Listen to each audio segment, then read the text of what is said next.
ახმეტის მუნიციპალიტეტში ილტოს სათავე ნაგებობის ტერიტორიაზე არსებული ავარიული ხიდის რეაბილიტაცია იწყება. პროექტის ფარგლებში ძველი კონსტრუქციის დემონტაჟი და თანამედროვე სტანდარტების ახალი სახი და გადასასვლელის მოწყობა იგეგმება. სამუშაოები მიმდინარე წლის დეკემბერში უნდა დასრულდეს.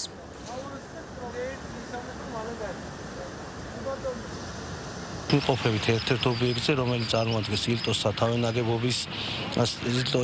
ნაგებობას, აღნიშნულ ტერიტორიაზე გადაწყვეტილია სათავე ნაგებობის რეაბილიტაცია და სათავე ნაგებობთან ხიდის რეაბილიტაცია. აღსანიშნავია, რომ აღნიშნული ხიდი არა მარტო წარმოადგენს სამრეწველო ინფრასტრუქტურის ნაწილს, არამედ იგი ემსახურება ადგილობრივი მოსახლეობის გადაადგილებას მდინარის ერთი ნაპირიდან მეორე ნაპირამდე. პროექტის მიხედვით გათვალისწინებულია ამ ხიდის რეაბილიტაცია, რომელიც ითვალისწინებს ძირითადად ხიდის შუალედი და განაპირა ბურჯების რეკონსტრუქციას, გამაგრებას და სავალი ნაწილის მთლიანად შეცვლას. ამორტიზირებული ძველი რკინაბეტონის კოჭები იცვლება ახალი რკინაბეტონის კოჭებით, რაც მთლიანად აუმჯობესებს ამ ხიდის მუშაობას.